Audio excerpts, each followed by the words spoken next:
Mas eu queria te convidar a ouvir a voz de Deus essa noite.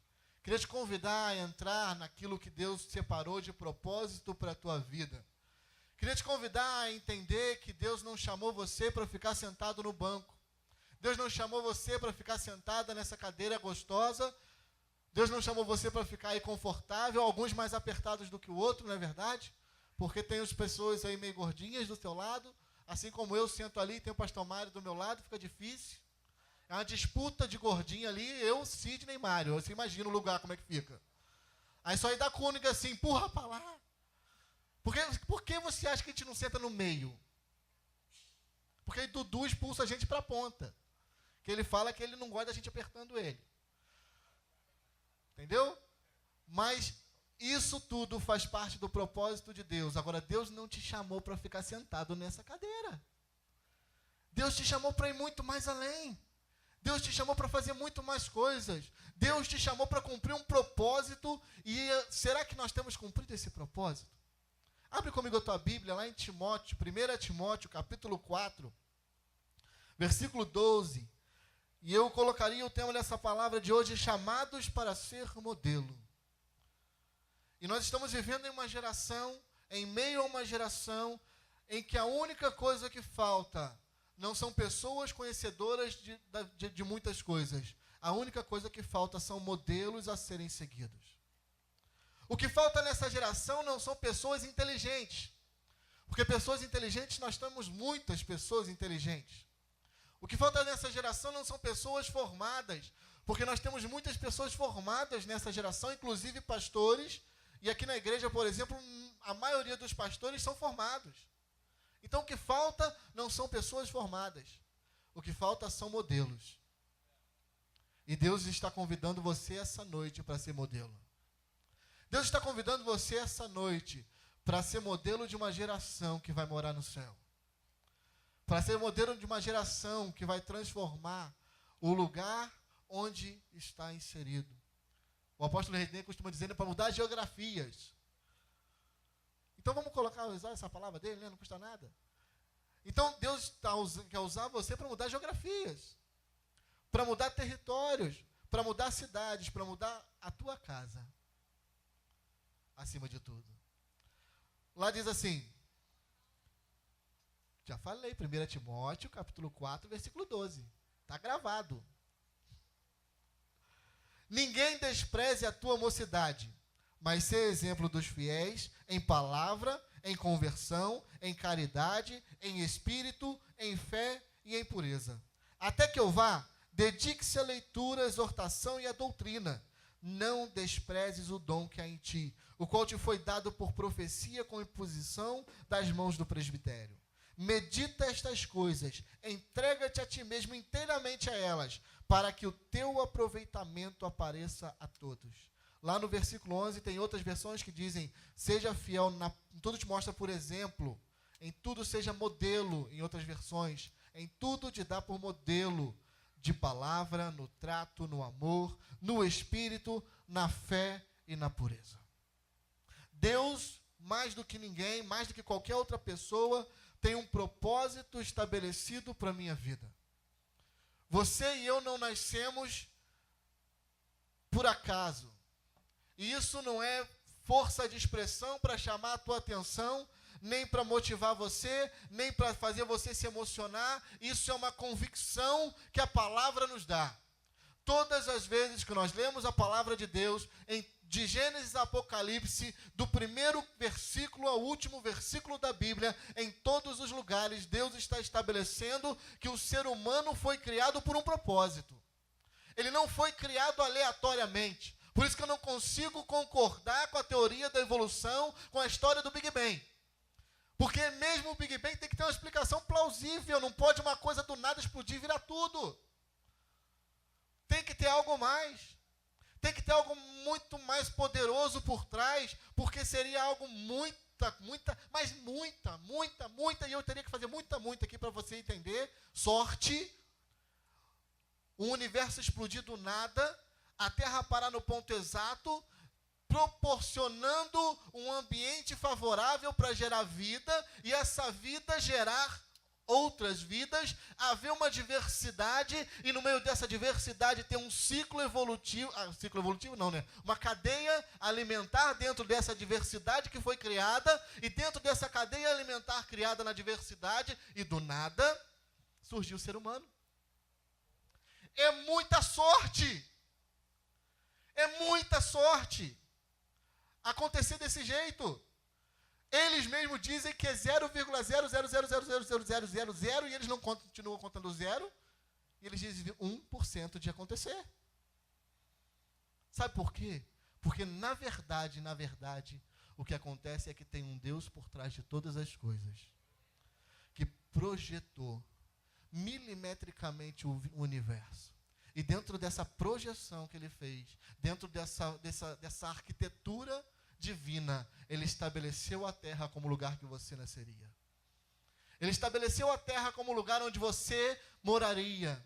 Ele estabeleceu que chegaria um tempo que eu e você estaríamos aqui ouvindo essa palavra e que você seria tocado por ela para cumprir o propósito dele na tua vida. Deus, ele trabalha por propósito na vida do ser humano. Deus, ele trabalha pensando em mim e você. Tem algumas pessoas que não gostam dessa palavra, né, que Deus trabalha pensando em mim e você, porque fala que é muito humanista. Não, peraí, vamos esquecer. Deus é o centro de todas as coisas. E o ser humano é a criação dele. E eu e você fomos criados com toda maestria para ser o melhor de Deus. Tanto, mas tanto, que a única coisa que ele fez mudar o projeto dele foi o ser humano. Deus mudou todas as coisas por causa do ser humano. Quer ver como ele mudou? Adão e Eva foram colocados num lugar maravilhoso, não foram? Alguém lembra qual era o nome do lugar? Oi? No Éden, né? No Jardim do Éden. Foram colocados lá, perfeitos, criados com uma visão perfeita, com uma audição perfeita, com um olfato perfeito, com uma vida espiritual perfeita. Adão e Eva conseguiam olhar para Deus, conversar com Deus, ver Deus e não morriam. Moisés, quando pediu, Deus já começou a dialogar com Moisés. E ela falou, olha só, vamos fazer um acordo, Moisés. Porque nenhum homem pode me ver como eu sou. Porque se me ver, vai morrer. Vamos fazer o seguinte, eu deixo você ver a minha sombra passando. Eu vou botar a minha mão na tua frente e você vai ver a minha sombra passando. Adão e Eva não tinham esse problema.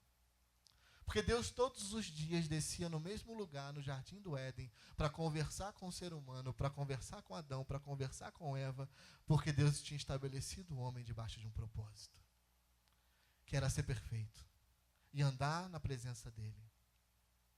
Por causa do pecado, o homem perde tudo. E por causa do pecado, Deus muda a história.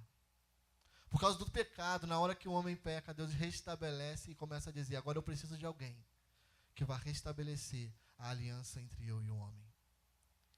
E aí Deus pensa em mim e você, naquele momento ele começa a arquitetar o plano da salvação. E aí quando Jesus nasce debaixo de um propósito.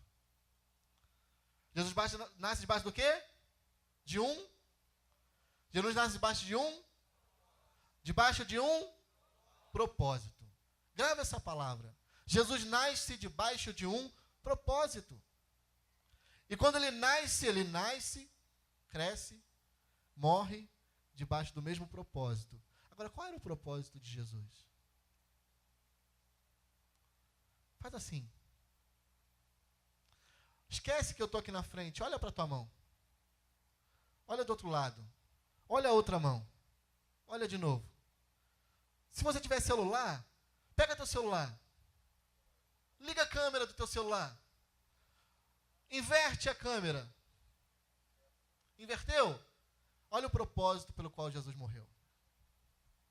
Jesus morreu por causa de um propósito que somos eu e você. Porque Deus amou o mundo de tal maneira que deu seu Filho unigênito para que todo aquele que nele crê não pereça, mas tenha vida eterna. Sabe quem somos eu e você hoje? Eu e você hoje somos filhos de Deus. Porque Jesus entendeu e viveu debaixo do propósito dele. O que Paulo está falando para Timóteo é, Timóteo, Deus tem um propósito na tua vida. Deus não mudou esse propósito. Deus estabeleceu você através da imposição da mão do presbitério, ou seja, através de uma unção que você recebeu, você foi legalizado para atuar nesse propósito, para trabalhar nesse propósito. E nessa legalidade, falta você começar a se levantar como? Por isso que o apóstolo Paulo fala, em tudo te dá por exemplo. Mas ele começa dizendo, ninguém despreze o fato de você ser um jovem. Sabe qual é o problema? É que nós ficamos olhando para o lado, para aquilo que as pessoas dizem. Vou contextualizar você mais ou menos no que Timóteo estava passando. Paulo tinha pregado o evangelho, tinha estabelecido uma igreja e tinha deixado Timóteo como pastor dessa igreja. E quando ele deixou Timóteo como pastor dessa igreja, ele continuava tendo contato com Timóteo, continuava. Diferente de nós hoje, que nós temos contato pelo WhatsApp, pelo telefone. Na verdade, nosso contato é instantâneo. Mas ele continuava tendo no primórdio, no tataravô, do telefone celular. Que era a carta. Só que Paulo já tinha o conhecimento de que mesmo Timóteo tendo sido colocado e levantado como pastor, tinha um grupinho da igreja que estava indo contra Timóteo, porque falavam para ele assim, Timóteo, você é novo demais. Porque os presbíteros da igreja, normalmente eles são mais velhos. Olha para Pedro, olha para Paulo, olha para Tiago, olha para os outros presbíteros da igreja, eles são mais velhos. E aí a igreja começou a ir contra, algumas pessoas da igreja começaram a ir contra a autoridade de Timóteo. E começaram a combater aquilo que Timóteo falava, começavam a combater aquilo que Timóteo ensinava, sabe aquela coisinha que acontece, só aconteceu com Timóteo? Eu não concordo com aquilo que o pastor está falando. Só Timóteo que sofria isso, pastores. Eu não gostei da pregação do pastor hoje. O pastor passou no corredor e não falou comigo. Eu fico imaginando Timóteo com aquelas coisas de antigamente. Timóteo passou no cavalo dele e não me deu uma carona. Não, porque Timóteo podia... Timóteo tem aquele cavalão branco, né? E eu estou aqui andando nesse jumento. É assim que Timóteo começava a viver naquela época. Já tinha murmurador naquela época. Já tinha gente falando coisas, já falando besteira naquela época. Pastor Márcio usou uma palavra hoje, pela manhã, sobre murmuração, que eu vou tentar repetir o que ele falou, se eu lembrar, do jeito que ele falou. Mas o pastor Márcio hoje pela manhã falou que murmuração é quando você não confia em Deus e você aponta o dedo para Deus e diz, Deus, eu não acredito que você pode fazer na minha vida, por isso eu vou reclamar. Não sei se ficou igual ele falou não, mas se não ficou, é bye, pastor Márcio. Ficou mais ou menos, né, Dudu? É mais ou menos isso, não foi? Quase isso. Está próximo. Mas também tinha murmurador naquela época, você acha que não tinha? E tinha gente murmurando da vida de Timóteo, reclamando do ministério de Timóteo. Tinha gente falando mal da vida dele, dizendo que ele não era capaz de estar ali. E aí Paulo escreve essa carta dando ânimo para Timóteo, e ele diz, olha só, Timóteo, depois de várias coisas que ele vai dizendo, depois de falar sobre o presbítero, depois de falar sobre o diácono, depois de falar sobre o trato das mulheres com seus maridos, dos homens com as suas esposas, e de várias outras coisas, agora ele aperta para cima de Timóteo. Porque agora começa a apertar para o nosso lado. O teu ministério não depende dos outros, o teu ministério depende de você. O teu sucesso não depende dos outros, o teu sucesso depende de você. O teu casamento não depende dos outros, o teu casamento depende de você. A tua empresa, estar bem ou estar mal, não é culpa nem é responsabilidade de ninguém, é responsabilidade tua. Você estar bem na tua vida, se você está bem espiritualmente, você está mal espiritualmente, não é culpa de ninguém, é culpa tua. Porque quando o apóstolo olha para Timóteo, eu fico imaginando ele sentado, se ele tivesse sentado na frente de Timóteo, ele tinha parado e ficado olhando para Timóteo fazendo aquela reclamação. Por que todo mundo não me aceita? Por que reclama? Por que fala isso, fala aquilo outro? Aí Paulo de repente olha para ele e fala assim, Timóteo, já acabou a tua choradeira? Então vamos fazer o seguinte, agora vamos esquecer os outros e vamos só eu e você, porque a culpa disso tudo é tua. Porque se não aceitam o teu ministério é porque você não se impõe como ministro.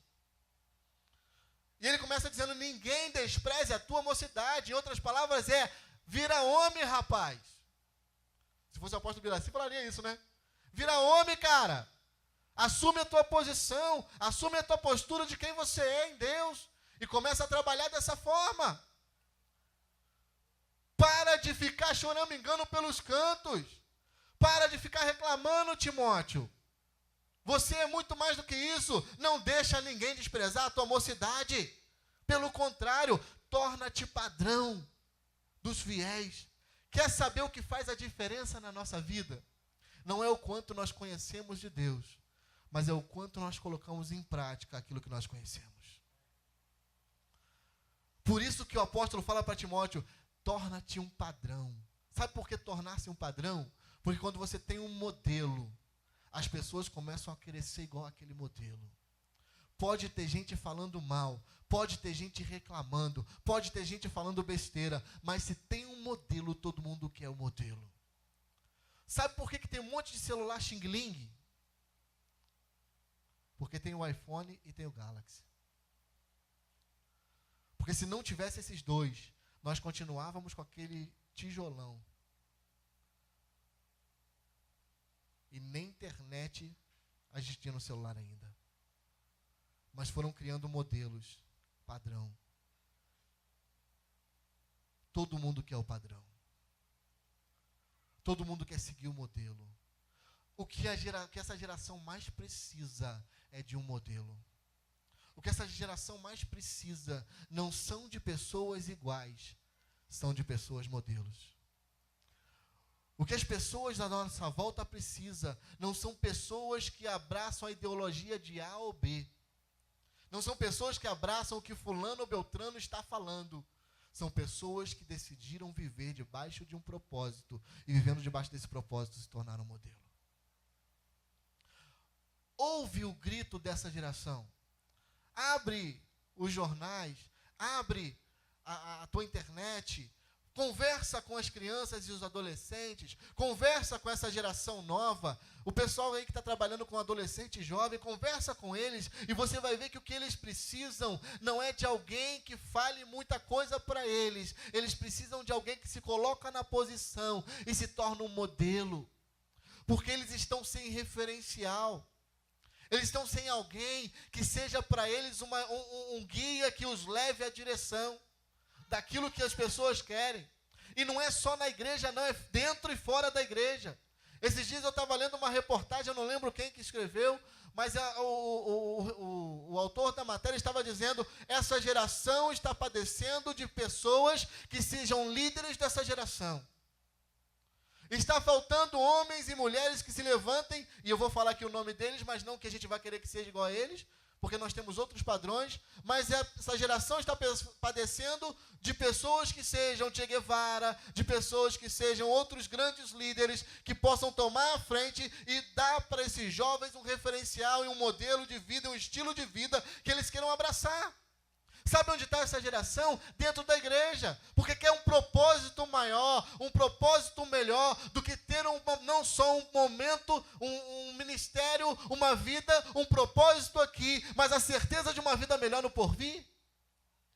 O que essas pessoas precisam não é que nós cristãos venhamos aceitar tudo o que eles dizem, é que a gente volte a ser o sal que salgava o mundo, a luz que iluminava nas trevas, a gente voltar a ser modelo. Nós, dá uma salva de aplauso ao Senhor, Ele merece. Tudo o que Deus precisa é de modelos. É de pessoas que se coloquem na nossa frente e digam, vamos para aquele lugar. Deus precisa e Ele quer levantar novos Moisés. Deus precisa e quer levantar novos Davis. Deus precisa e quer levantar novos Eliseus, novos Elias, novos Davi eu já falei, mas novos Pedros, novos Paulos. Deus quer levantar novos, muitos outros. E esses novos somos nós. Chegou o momento da gente começar a deixar de lado os pensamentos contrários, aquilo que as pessoas dizem, aquilo que as pessoas apontam, não interessa. Tem um louvor antigo que diz, não interessa o que vão pensar de mim, eu quero é Deus. Não importa se vão pensar se eu sou um abitolado, não importa se vão pensar que eu sou um cara muito esquisito, não importa se vão pensar que eu sou quadrado, eu prefiro ser quadrado e entrar no céu do que ser redondo e rolar para o inferno. Mas eu preciso seguir o propósito de Deus para a minha vida. Deus chamou você para fazer essa diferença. Quantos querem isso para a sua vida? Quantos querem ser diferença para essa geração? Eu quero. Eu quero ser diferença. Agora, todo modelo tem um padrão, não tem? Todo modelo tem uma forma. Aliás, a forma é um modelo. Todos nós saímos prensados na mesma forma que é direcionada e trabalhada todos os dias por uma figura, por um homem, por uma pessoa chamada Espírito Santo. Que a todo instante quer deixar a gente a cara do Pai, a imagem e semelhança de Jesus, que é o nosso modelo maior.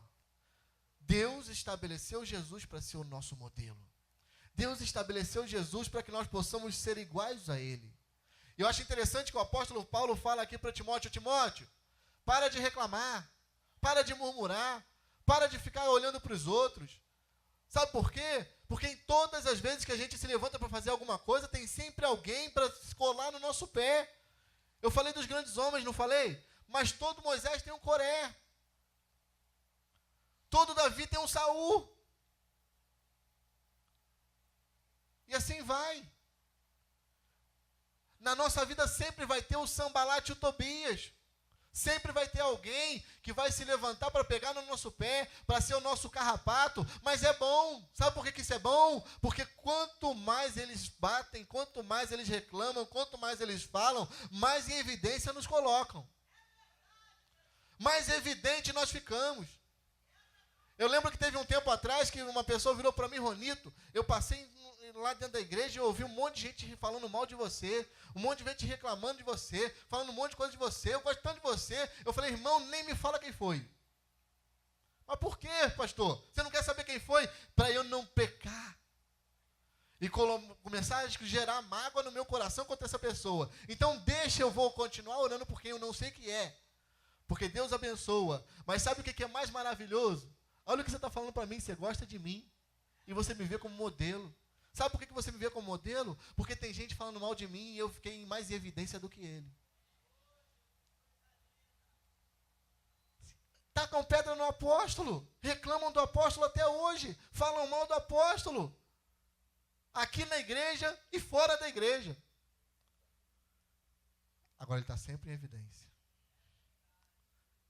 Quando as coisas apertam, o que a gente mais vê é quem estava falando mal correndo ali para o gabinete, falando: apóstolo, eu preciso da tua ajuda. Quando as coisas apertam, eu só atendo o telefone assim: eu preciso conversar com o apóstolo. E a minha vontade de dizer: mas você não estava falando mal dele, sem vergonha. Mas aí eu fico quieto, deixo só no meu pensamento, depois eu falo na mensagem. Né? Mas o que eu mais ouço é pessoas falando mal dele e depois ligando para cá: eu preciso conversar com o apóstolo. Preciso que ele me ajude. Sabe por quê? Porque as pessoas podem até falar mal, mas só se fala mal de quem está em evidência. Só se fala mal de modelo. Você já viu alguém falando mal de pastor que não presta? Você já viu alguém falando mal de pastor que não abraçou o ministério? De que não assumiu o seu chamado? Claro que não, nem sabe que é pastor.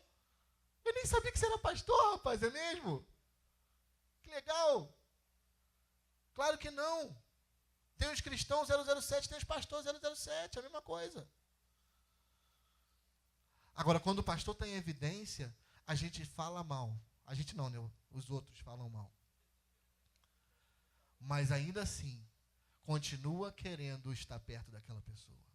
O que eu acho mais engraçado é que falam mal, mas quer estar perto. Reclama, mas quer estar perto. Sabe por quê? Porque a gente só taca pedra em árvore que tem fruta. A gente só taca a pedra em árvore que a fruta está madurinha.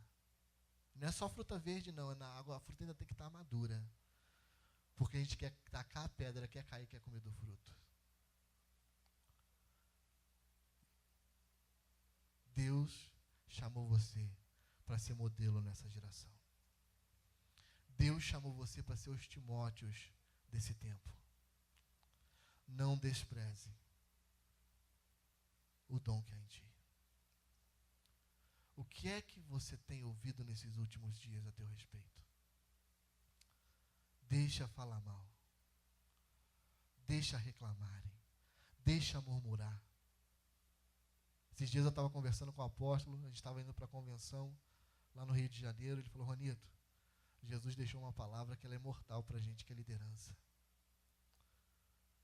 Ele contou uma parábola, a parábola do joio e do trigo. E todo mundo queria cortar o joio logo de uma vez. E Jesus falou: deixa o joio no meio do trigo. Porque se você cortar o joio agora, o trigo vai junto. Deixa quem está murmurando murmurar. Deixa quem está reclamando reclamar. Porque das duas, uma, se não se arrepender e não voltar atrás, vai ser cortado e vai ser lançado no fogo. E quem está falando isso não sou eu, é Jesus. Que se nós não se arrepender, Deus é que corta, não somos nós. Deixa que depois Deus corta. O que Paulo falou naquele momento foi: Paulo, para de ouvir as abobrinhas que estão falando a teu respeito. Para de ouvir as reclamações. Timóteo, para de ouvir que ninguém concorda com o que você fala. Para com isso, rapaz. Toma atento. Tenha juízo. Volto a repetir, se fosse o apóstolo Biraci, né? Vira homem, cara. Assume o teu papel de pastor. Seja pastor desse povo. Apacenta esse povo. Porque Deus vai usar você para fazer uma diferença enorme aí nesse lugar. Seja modelo dessa gente. E agora Deus quer começar a estabelecer você como modelo. E aí Paulo diz para ele assim, ele começa dizendo: seja modelo na palavra.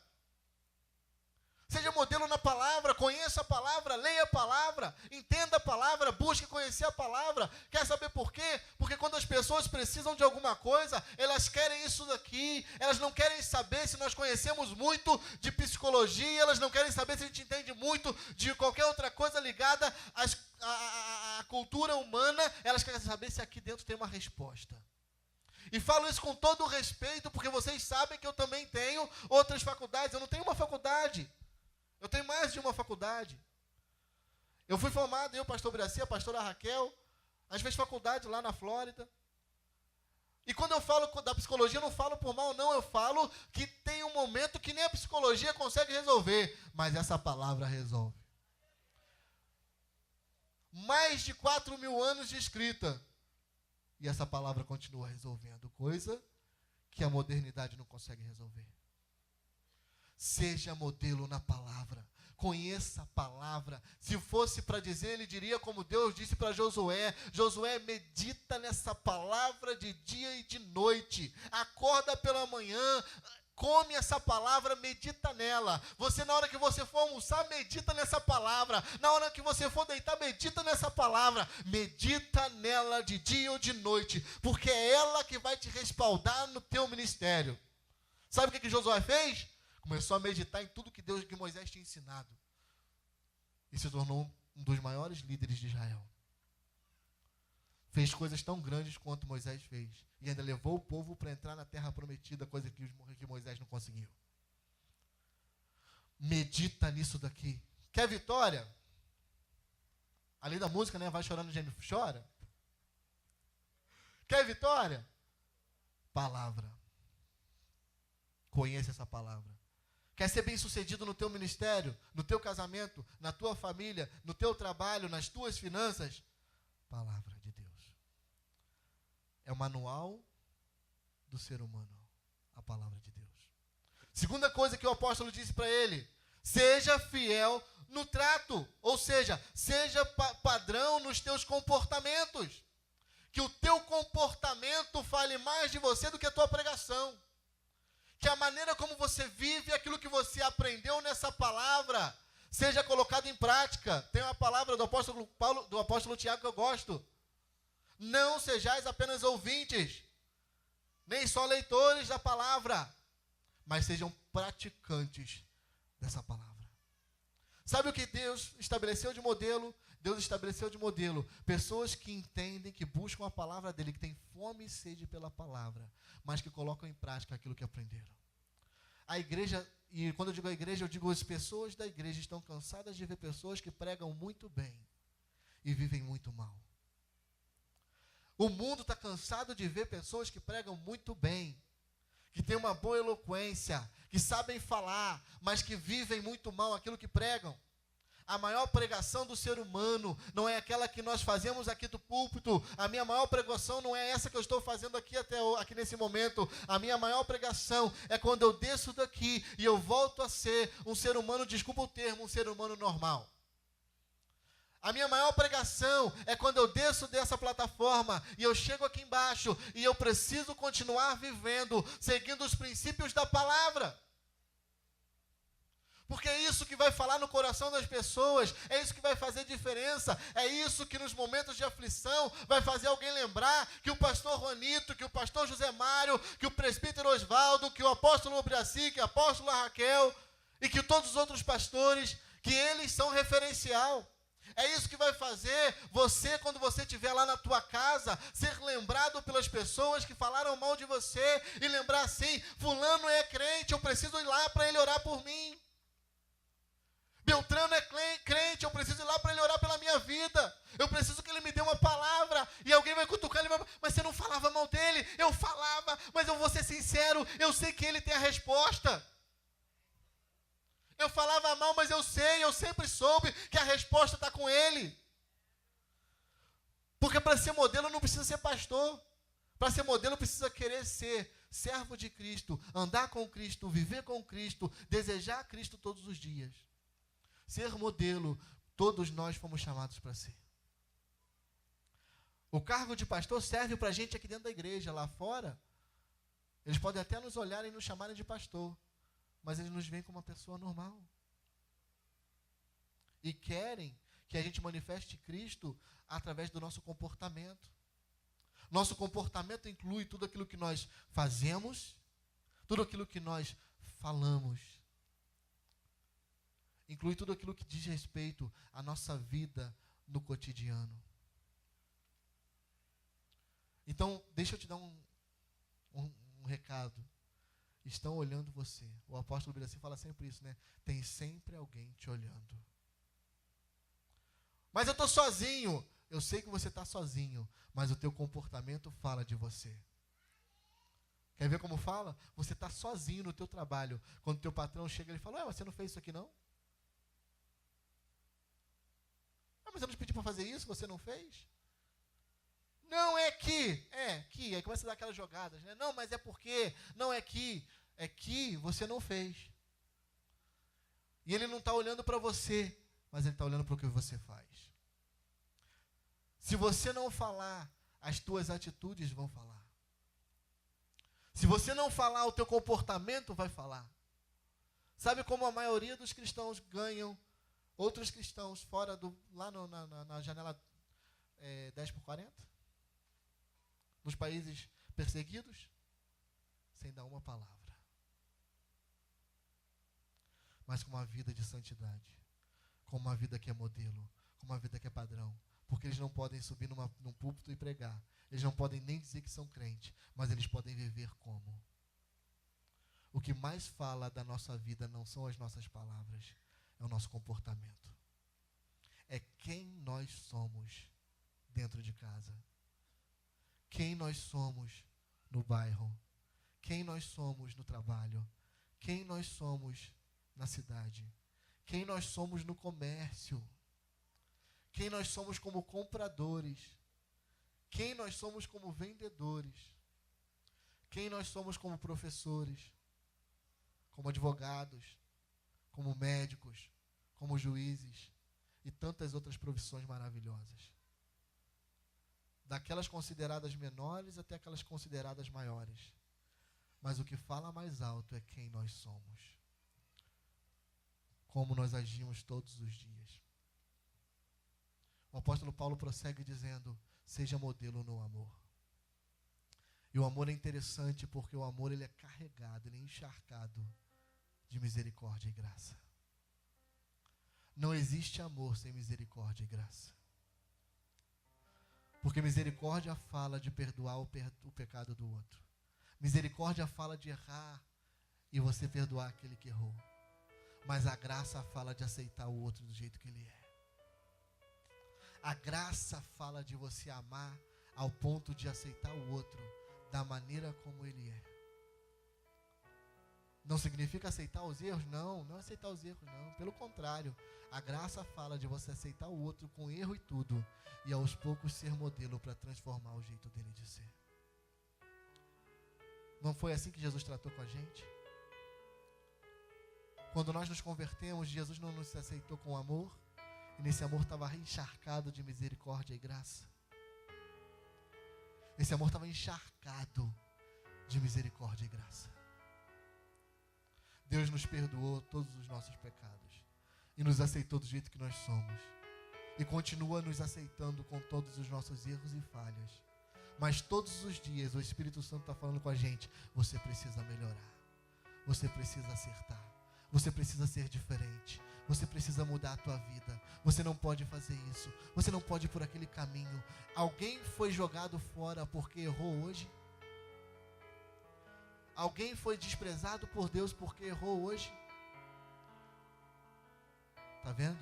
Misericórdia e graça. Sabe o que o apóstolo Paulo disse para Timóteo?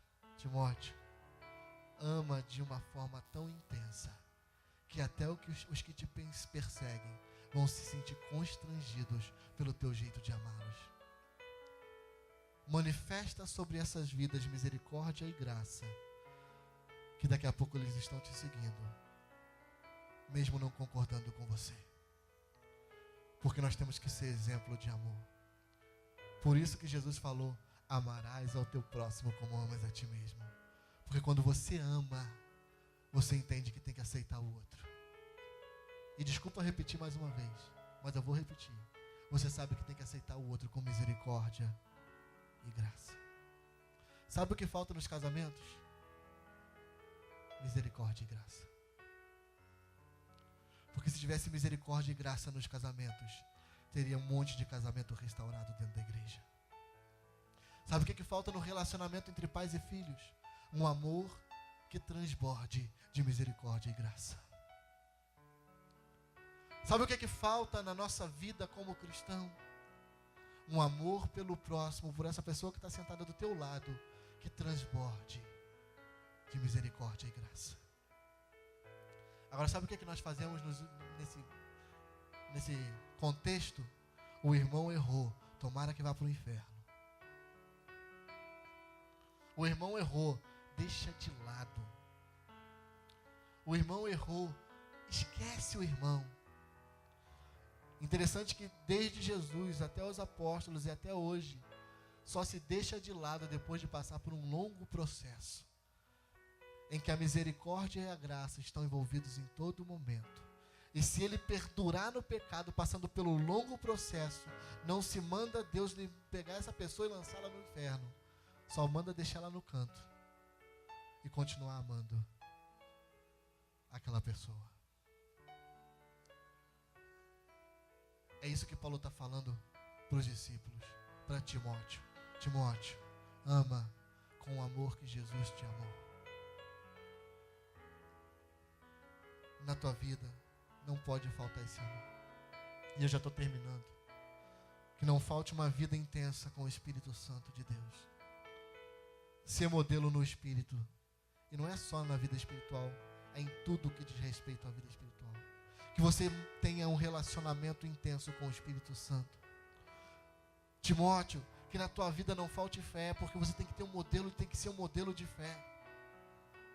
Timóteo, que na tua vida não falte a pureza, não falte a santidade, porque as pessoas precisam de uma pessoa que tenha, de um líder, de um cristão, que viva uma vida de santidade intensa. Na minha época de adolescência, tinha aquele termo que a gente usava, não sei se ainda usa hoje, Dudu deve saber, cuidando da rede de jovens, santidade à flor da pele. Lembra que tinha na nossa época tinha essa coisa? De santidade à flor da pele? O que Paulo está dizendo para Timóteo é: Timóteo, viva a santidade à flor da pele. Que tudo na tua vida seja direcionado pela santidade de Deus, pela santidade para Deus e pela santidade por Deus. Porque é a única maneira que nos faz conseguir ver Deus. Segui a paz com todos e a santificação, sem a qual ninguém verá o Senhor. Pureza, santidade.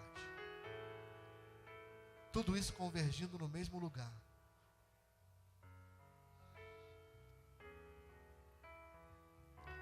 Não despreze. Versículo 14. Não despreze o dom que é em ti. Como é que está o teu dom nesses últimos dias? Como é que está a tua vida nesses últimos dias? Você tem sido modelo para as pessoas que estão à tua volta? Ou você ainda está vivendo debaixo daquela célebre desculpa? Tem coisas que eu não consigo. Eu sei que tem coisas que a gente não consegue, mas o Espírito Santo nos ensina e nos leva a vencer. Eu queria te convidar a ficar de pé. Deus te chamou para ser um modelo nessa geração. Deus quer usar você mais do que eu, mais do que o apóstolo Biraci, mais do que o apóstolo Raquel, mais do que qualquer outro pastor da igreja, mais do que o líder da tua célula, do teu altar de oração. Se você está nos assistindo pela internet e você é de outra igreja, mais do que o pastor da tua igreja, Deus quer usar você. Deus não quer usar só o pastor Juanito. Deus não criou uma igreja elitista. Deus criou uma igreja onde todos são usados, onde todos são chamados para cumprir o projeto de pregar o evangelho a toda criatura.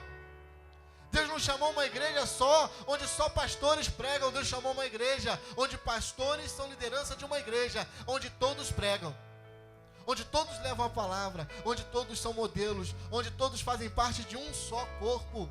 Não existe o corpo chamado pastores e o corpo chamado discípulos. Existe um corpo, que é o corpo de Cristo. E Deus chamou você para um propósito. Repete comigo assim: Deus me chamou para cumprir um propósito. Deus me chamou e me deu uma missão. Amém? Feche teus olhos e deixa o Espírito Santo tocar o teu coração e dizer se você está cumprindo o propósito que Ele te chamou para ser e para viver. E se você não estiver cumprindo, fala com Ele.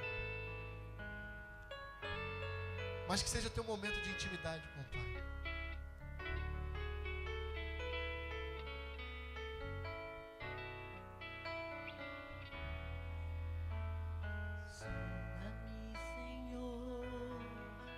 E me conheces, quebranta o meu coração, transforma-me conforme a tua palavra e enche-me até que em mim se ache só ti.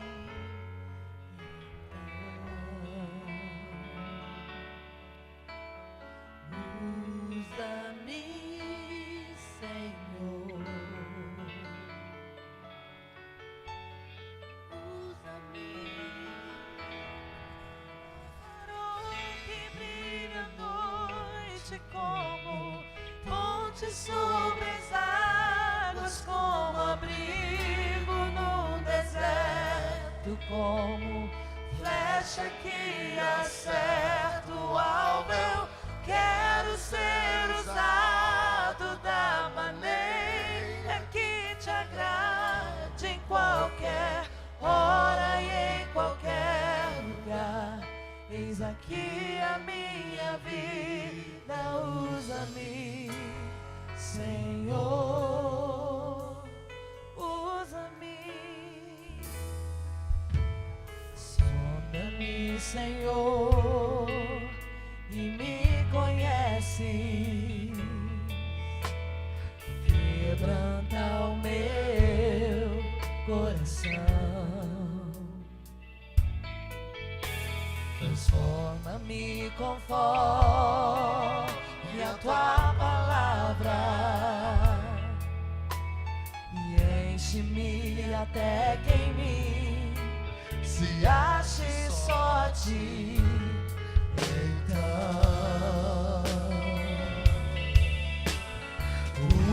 usa-me, Senhor.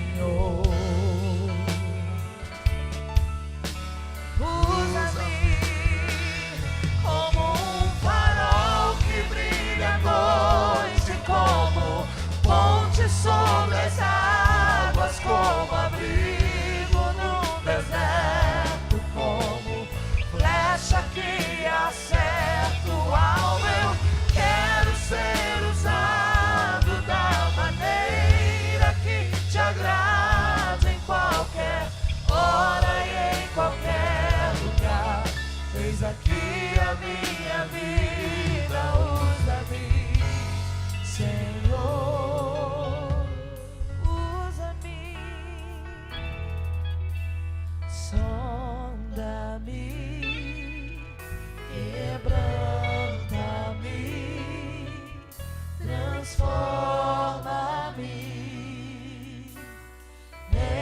enche-me, sonda-me, sonda-me, quebranta-me,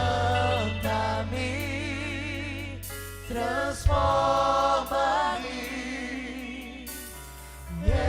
enche-me, Senhor, como um farol que brilha à noite, como ponte sobre as águas, como abrigo num deserto, como flecha que acerta o alvo. Eu quero ser usado da maneira que te agrade, em qualquer hora, em qualquer lugar. Eis aqui a minha vida, usa-me, Senhor. Enquanto eles continuam cantando essa música baixinho, o Espírito Santo estava me falando que aqui dentro hoje tem pessoas que já abandonaram o seu ministério.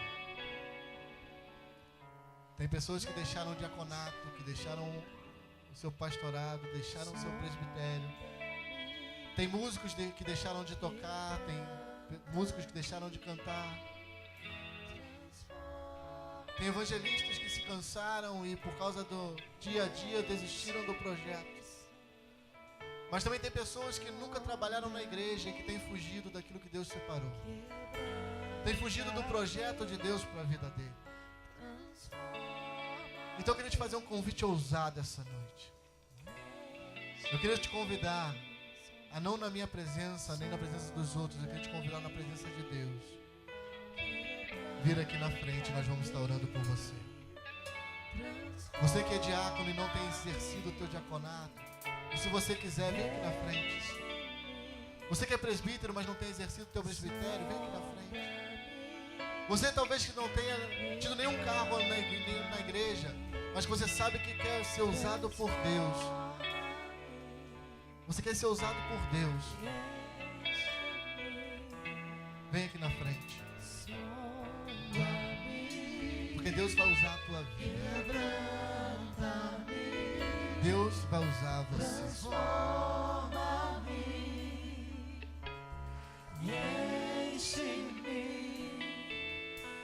Sonda-me,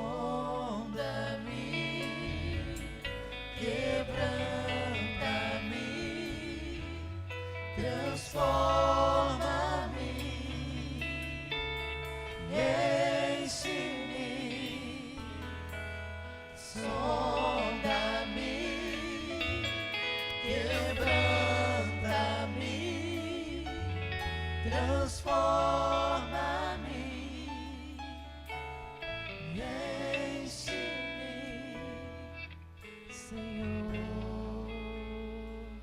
Antes de orar por vocês, deixa eu só dizer o que o Senhor está falando para vocês.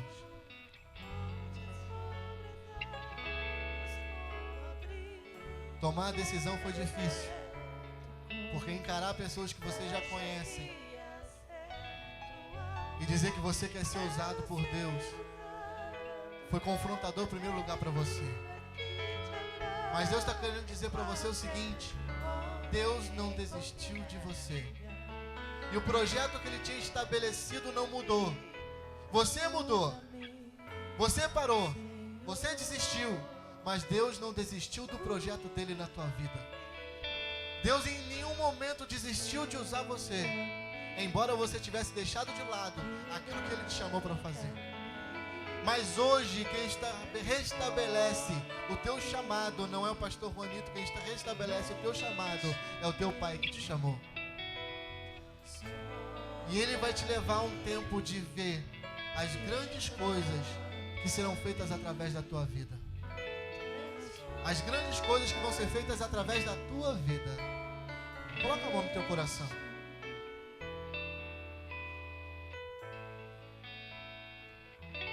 Senhor, em nome de Jesus, eu quero te agradecer por essa palavra que foi falada nessa noite.